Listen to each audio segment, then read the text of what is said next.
And the Rebbe pleaded, if only the United Nations will go back to the basics and empower their nation to adopt the 7 Noahide laws,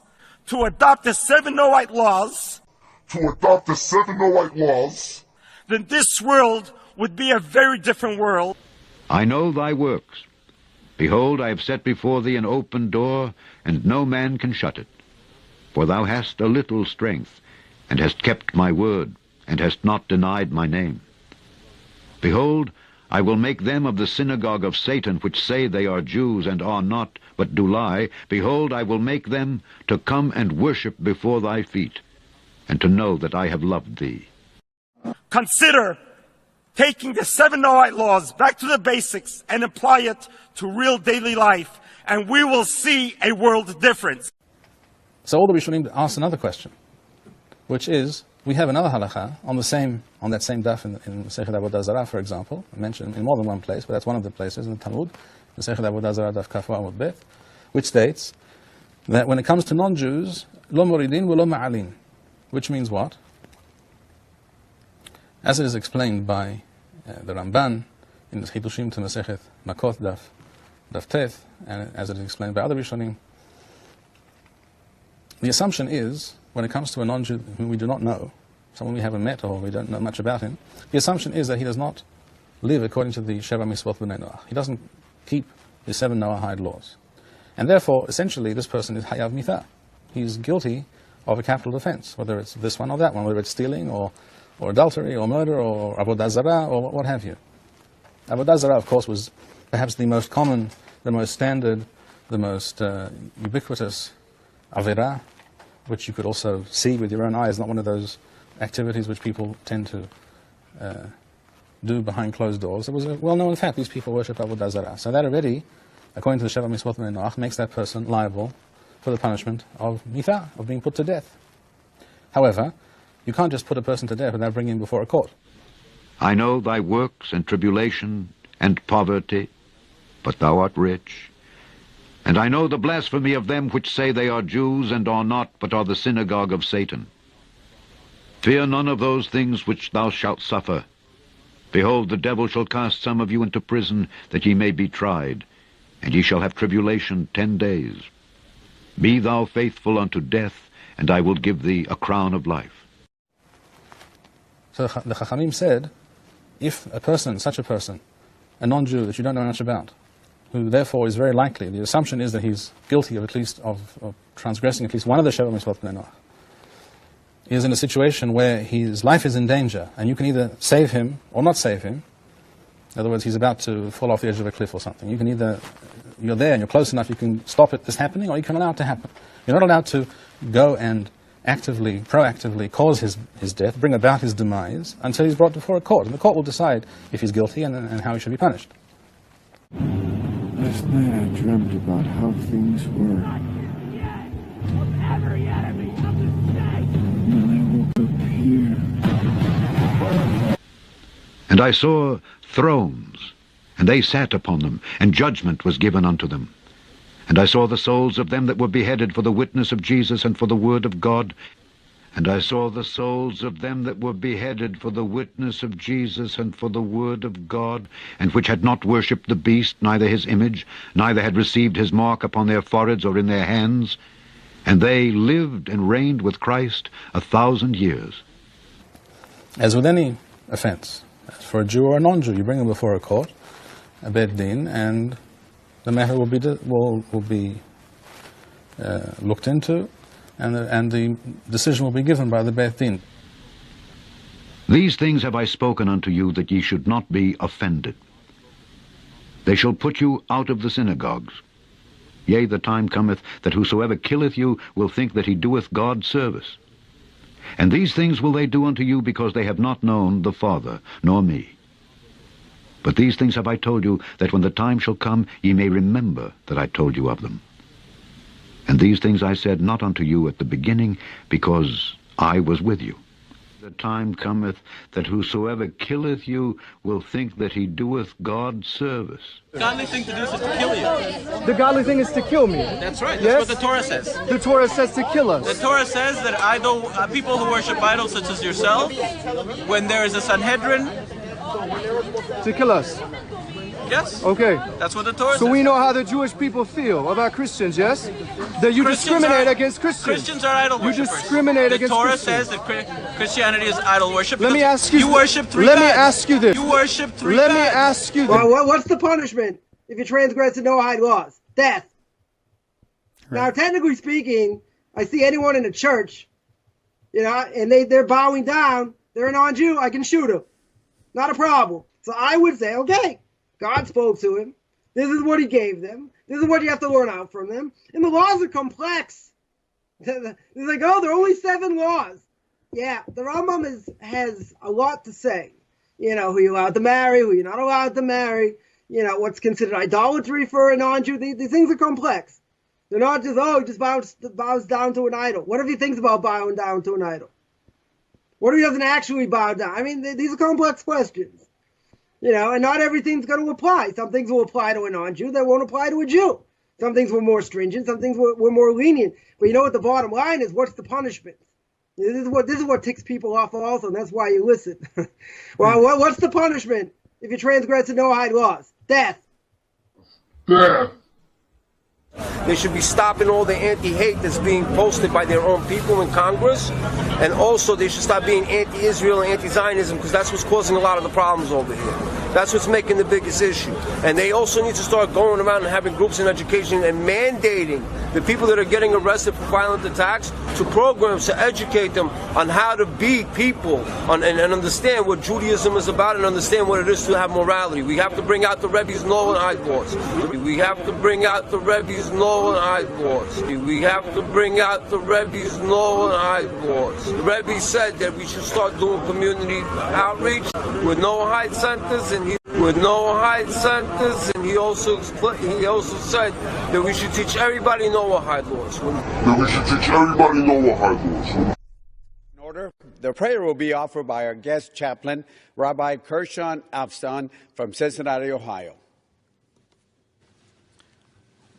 Almighty God, Master of the universe, I invoke your blessing today on the members of this honorable institution, the House of Representatives of the United States of America. May they humbly serve their constituencies, aware that creating just legislation is one of the 7 laws that you, Almighty God, Is one of the 7 laws that you, Almighty God, gave all humanity through Noah as detailed in Genesis. Almighty God, as a descendant of Hasidic Jews who fled the Stalinist regime that persecuted religious observance, I am especially grateful and blessed to be in America, the country called the nation of kindness by the great spiritual leader of our generation, the Lubavitcher Rebbe Melech HaMoshiach, Rabbi Menachem Mendel Schneerson. We thank you for the freedom we have here to practice our faith, and we pray for those who still suffer persecution around the world. While legislating by definition includes differences of opinion and rigorous debate, I pray that we nevertheless anticipate our shared bright future in the time of the redemption, and thus remain one nation, under God, indivisible, with liberty and justice for all. Amen. Here's the first one. Acknowledge that there is only one God, who is infinite and supreme above all things. Do not replace that supreme being with finite idols, be it yourself or other beings. This command includes such acts as prayer, study, and meditation. Number 2, respect the Creator. As frustrated and angry as you may be, do not vent by cursing your Maker. 3, respect human life. Every human being is an entire world. To save a life is to save that entire world. To destroy a life is to destroy an entire world. To help others live is a corollary of this principle. And you can see that's what the Chabad does. 4 is to respect the institution of marriage. Marriage is a most divine act. The marriage of a man and a woman is a reflection of the oneness of God and His creation. Disloyalty in marriage is an assault on that oneness. 5. Respect the rights and property of others. Be honest in all your business dealings. By relying on God rather than on your own conniving, we expressed our trust in Him as the provider of life. 6. Respect God's creatures. At first, man was forbidden to consume meat.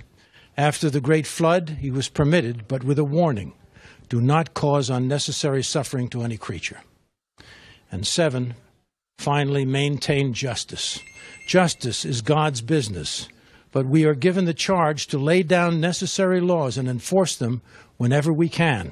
When we right the wrongs of society, we are acting as partners in the act of sustaining the creation. And those are the 7 Noahide laws.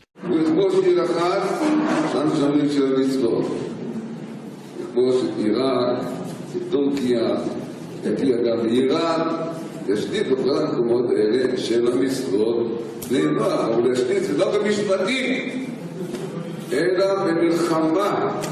במלחמה צריכה להיות לא דווקא נעבוד, להפך, אומר להם, אני קורא לכם לשלום, אז אם מרים את הדגל, אומרים מעכשיו אין נצרות, אין אסלאם, המסגדים והצריכים של הנוצרים, הצדדים יורדים, מעכשיו בשלבים של המצרות נאמר. זה תפקידו של מלך המשיח, להביא את העולם כולו למציאות של המצוות. אז זה לא יהיה למשפטים, זה עניין לביצוע, פשוטו כמשמעות. ולכן אומר הרמב"ם, שאם אתה פוגש את אדם ברחוב, שאיננו שומר של המצוות, אתה נתקף ואומר, אם יש לנו כוח, אתה צריך להרוג אותו, אתה צריך להרוג ליד. אם אתה תופס את טובה מברחוב, ואתה אומר לו, אתה שומר של המצוות, וכן הלאה. סליחה?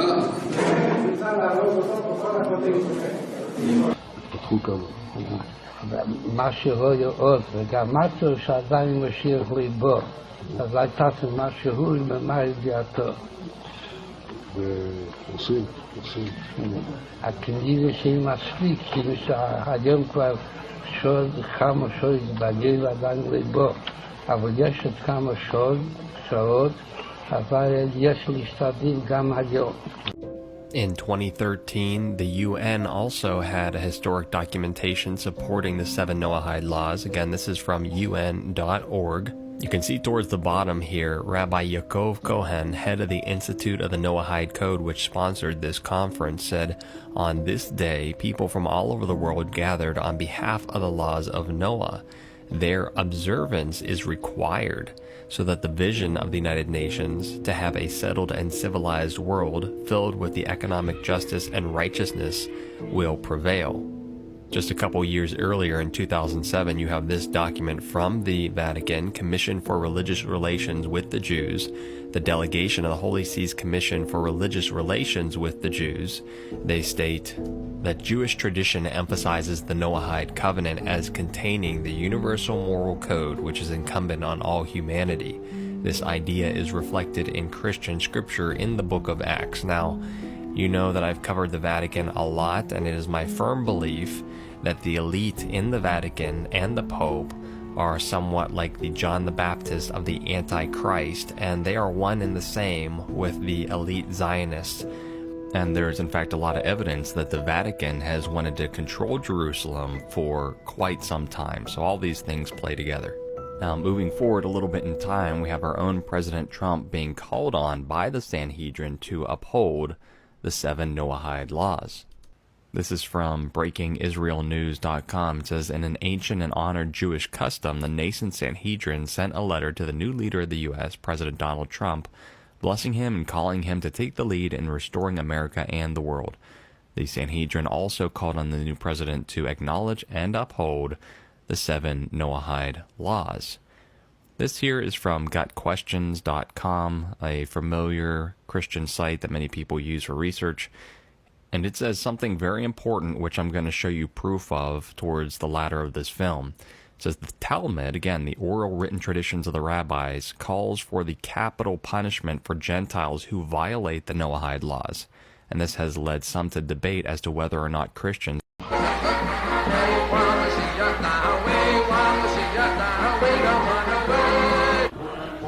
And the third angel followed them, saying with a loud voice, If any man worship the beast and his image, and receive his mark in his forehead or in his hand, the same shall drink of the wine of the wrath of God, which is poured out without mixture into the cup of his indignation. And he shall be tormented with fire and brimstone in the presence of the holy angels and in the presence of the Lamb. And the smoke of their torment ascendeth up forever and ever. And they have no rest day or night, who worship the beast and his image, and whosoever receiveth the mark of his name.